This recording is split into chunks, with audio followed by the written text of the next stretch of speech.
That's that KVD. Look. Oh shit. So this was the crash one, and right here you can see. All right, so this is day 2, swapping the engine to the shell. At this point, we're just missing the front suspension, pretty much, and the steering column. Once that's on, and the front wheels, we're gonna take it for a first drive. So we're gonna swap coils, finish putting on the steering column, do tire rods because these tire rods are very bad. Put the wheels, put it on the floor, test drive it, and from there we'll start fixing whatever other thing could be wrong with it. So start by jacking this one up and get the coils off.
Alright, update on Eric's GS300 swap. Right now he's driving it. I am almost positive that it is ready to hit the road.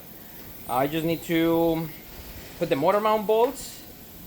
I still don't have those in. I gotta make sure that the fuel line is where it's supposed to be. Straighten the steering wheel. There it's going.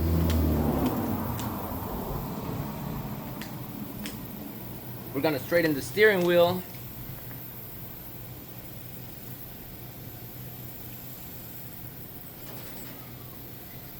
I heard it a little go burp, burp, burp. He's struggling with his throttle bodies, has issues. So we've been trying to figure that out. Today I have not really recorded much. I did a little time lapse of the front suspension. We finished the front suspension. We swapped everything. Wheel bearing, like the spindle, the brakes, the brake pads, upper control arm, inner and outer tie rod, ball joints. So it's good. Right now I'm about to see how it felt. Good.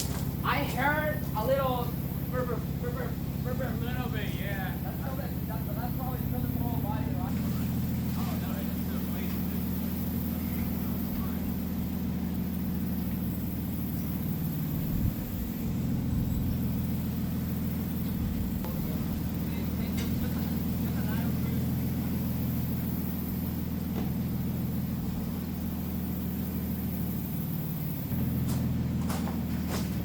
So there it goes.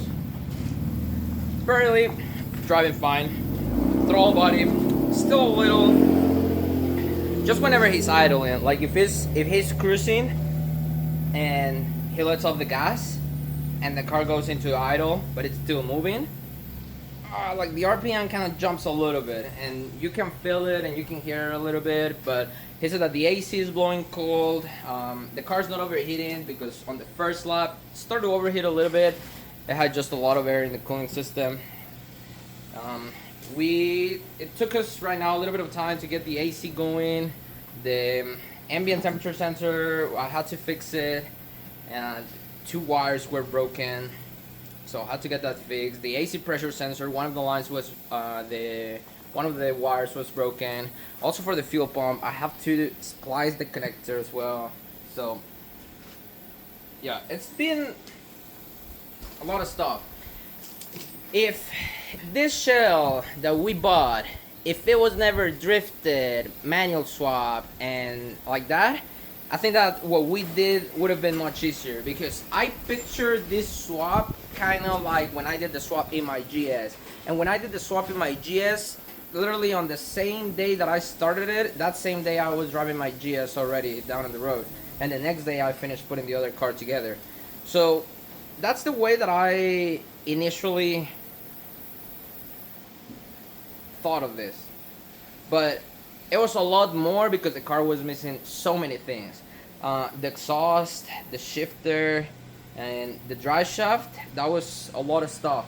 Because honestly, I think that swapping the engine and the transmission, the ECU, and the wiring harness, it's a straight up in and out, probably like a 6-hour process. But it's alright, we're making it work. This is pretty much day 3 of the swap. The day 1, all we did was I mean, we could technically count it as day 4, right? The first day we went to pick up the shell. The second day we put the shell in here and we prepped it. So we parked the shell here, we jacked it up, we put it on jack stands, and Eric cleaned a little bit the engine bay, the steering rack, just got all the dirt and gunk that was in there. And we started to mess with the window as well. I really wanted to get his window fixed because if in case it rains or whatever, and I disassembled the whole window and the regulator for no reason. It was just a fucking fuse. And not only was the fuse, but also Eric had pressed the bottom so that you couldn't roll the windows up and down. So Eric, if you're watching this video fully, like you were here, but if you're watching this video fully, you better leave a comment because, bro, you clicked the button so that I couldn't roll the window up and down, but it's okay. We got the window almost figured out. We just need to put it back into the regulator because right now it's just taped up top. So we're missing that. But that was first day. The shell in here, and we messed a little bit with the window. We put the battery on. We checked the miles. So day one to pick up the car, it was probably like a 3 to 4 hours, maybe even 5, because Casey. Shout out to Casey for the shell, but at the same time, fuck you, Casey, because that shell was way rougher than what I thought it was gonna be. But at the same time, like, I mean, Casey, shout out to Casey because we bought the shell from him. He made this so difficult for us, like when we went to pick it up, because the car had no suspension. He had some coils in the trunk that were not even for that car. Yes, it was a pain in the ass because the car was slammed in the ground and the bumper was like literally dragging. So the car was not even rolling. The car was literally, we were dragging it up into the trailer until I came up with the idea, like, let's just put the coils back on so that the car can roll. And when we tried to put them on, oh surprise, they weren't the coils. I'm very sure, Casey, that you already knew that the coils were not the right ones. Why? Because even the brackets up front that you gave us for the coils for the front, they were not the right ones either. So yes, on top of that, the fuel tank had a little bit of rust. It was a little bit of dirty. So yes, fuck you, Casey, but shout out to you, Casey. I hope that you give me a ride along on your drift car. That'll be the only thing that I'll forgive you. But that was day 2, right? We prepped the shell. And then day 3 was yesterday, Saturday. That was the actual swap. Eric pulled up about 7:30, 8 a.m. And by 9:30, the engine was already out. By 11, the engine was already sitting in the shell.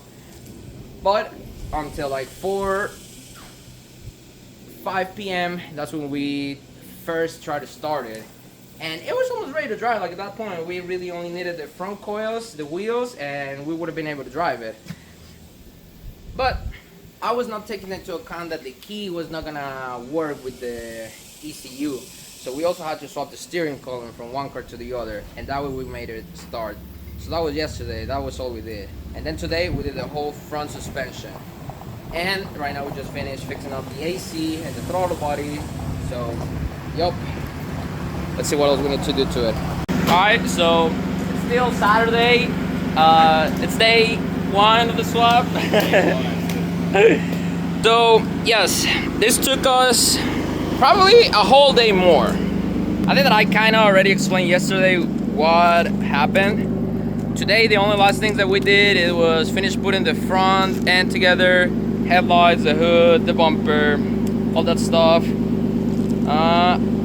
Finished putting the window. Motor mounts are tied, those were not tied. We checked the rear differential fluid. I checked the fuel lines, I checked for leaks, and that's it. I don't think that I said yesterday what ended up happening, but what ended up happening was that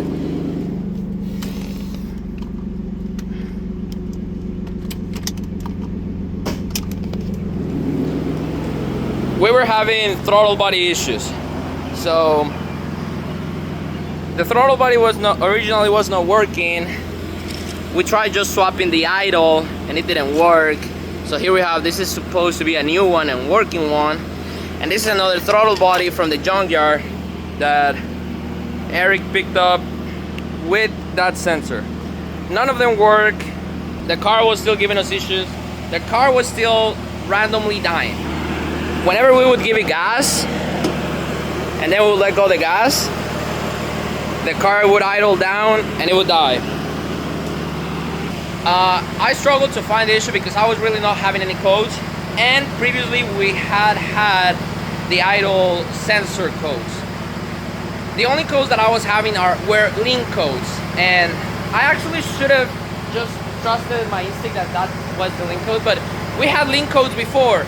But honestly, that issue might have been going for quite a bit of time. I don't know if it was the master flow sensor or the air filter. The way that we got the car to work yesterday is throttle body and the airbox and the MAF sensor. Everything is from the IS. So that one is a 98. That one is a 2000. That one is a 99. That one is a 99. Before 2001, so all the Lexus models that are from 2000, 99 and down are like older generation, and newer generation are 2001 to 2005. So those have a little bit of changes in the airbox, a little bit of changes in the master flow sensor, tiny differences. So I didn't have a stock airbox for this. We borrowed the stock airbox from the IS just so that we could make some tests, because I had no idea what was causing the car to die like that, and we were really not having a concrete code for me to follow it. So that's what we ended up. Stock airbox, throttle body from the IS, and it's running and driving. We have not even test drive it farther enough. We already put the whole car back together. Like, the car right now is ready to hit the road. If it makes this test drive and we go back and forth with no issues, the car right now is ready. It's complete. Engine base all put back together. Here in the crash frame, as you can see, that's the frame.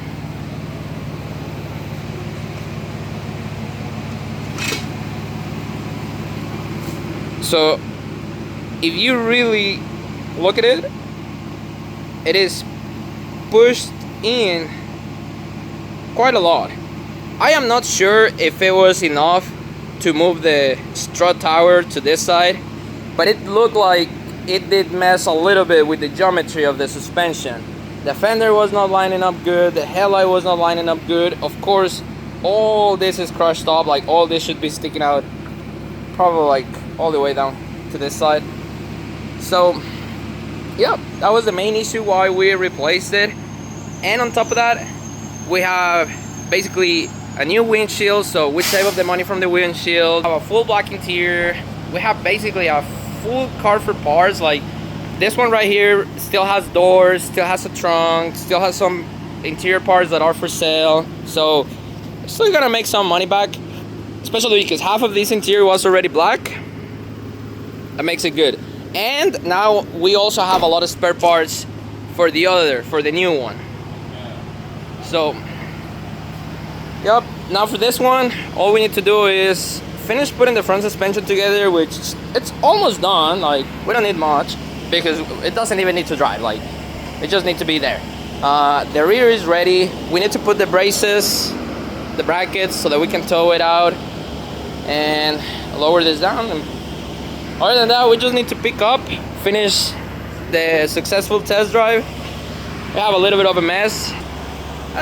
A day more. I was like, seeing, my original plan was Saturday, like a full day, one day to be ready.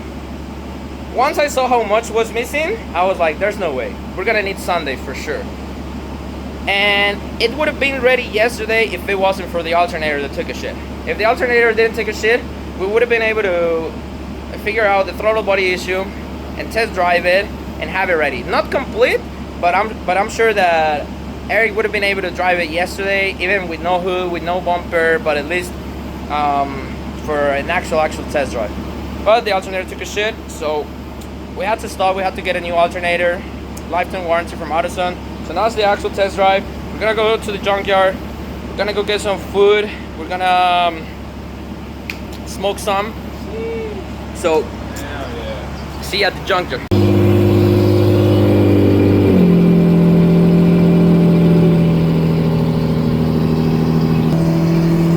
With the suit headliner, black interior. It's a little dusty. Yeah, that shit dusty.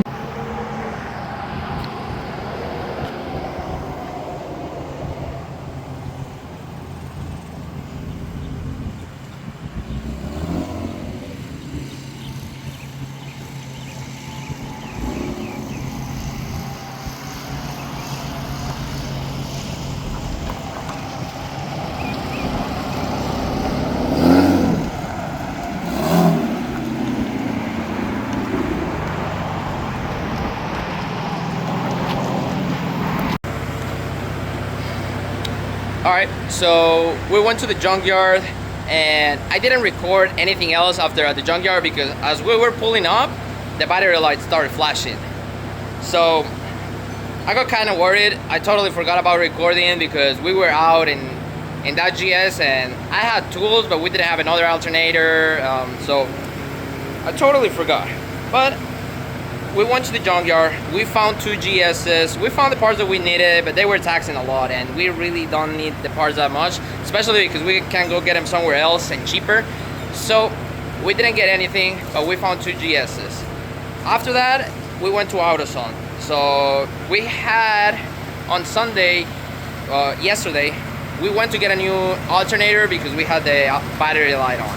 So we went to get the alternator, replace it, it worked perfectly, it was running fine, and then we started dealing with the throttle body issues.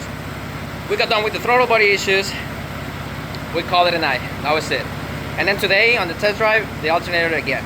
So we went to AutoZone to warranty it again. I got a brand new alternator, I put the brand new alternator, and again, the battery light is on as soon as we started the car. So with the brand new alternator, we still had the battery light on, and I discovered this.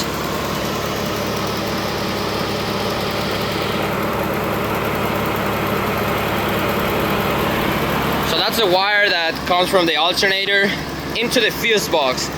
And when we went to pick up this shell, that fuse box was open, and I had my doubts about it being something wrong with it. I even replaced a couple of relays, a couple of fuses that they were broken, but I had my doubts if that fuse box was gonna be good, and it was not good because water had got in there, it was fully corroded, and there was so much heat that the plastic had already melted in between. So I found that, undid the knot, cleaned everything, put everything back together, and now it's running fine. So we just drove about probably 40 miles, and maybe 15 to 20 of those miles were with before the alternator light came on again. So we already pretty much tested it. I think that it is, I thought that it was already good honestly before, but yeah, this was something like very unexpected. Actually now it is the actual test drive. For real. The car is running, the car is driving, the car sounds really good, car looks really good as well. Yes, the interior is still incomplete, but I'm not too worried about the interior. The interior is gonna be a problem for later, and that's gonna be more of Eric's problem, the interior. We did the main part, the most difficult part, and the interior, the harder part is in, which is the dash and the carpet. So we just got left the interior. Right now we're about to take it for a really good idea is to go drive it another 40 miles. If we can drive it for 40 miles, I call that good. I'm pretty sure that it's good already, but because the alternator issue happened, I just want to double make sure that that's fine. So we're just gonna go for the actual test drive, and yeah, that's it. We're just gonna be working in this the next couple days, probably the next couple of weeks, because something like this requires a lot of time, a lot of stuff. But car's running, car's driving. It's driving way better than the crash shell.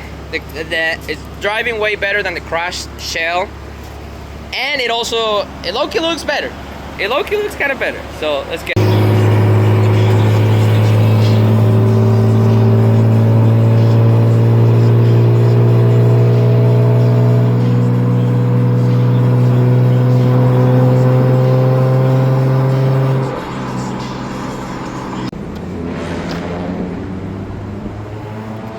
We almost didn't make it to the gas station. The car was almost dying on the way here.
That's that KVD. Look. Oh shit.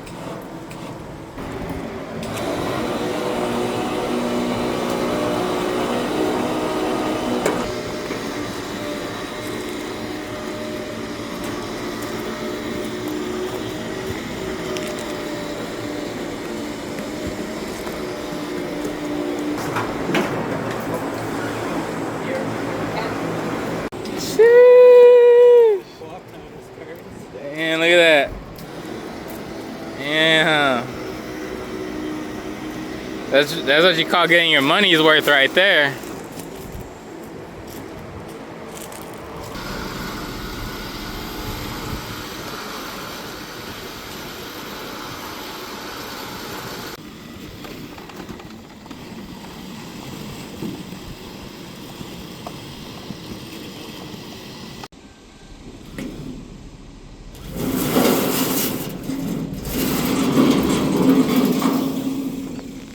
So this was the crash one. Right here you can see straight frame, and right here you can see how it's all bent. So for everybody that was wondering, criticizing and saying that this was fixable, that they would have repaired this, that they would have still drove it, yes, it was still drivable, it was 100% fixable, but I think that it's a lot of body work. I believe that you do have to cut back there and weld this whole end. So this is the main bend,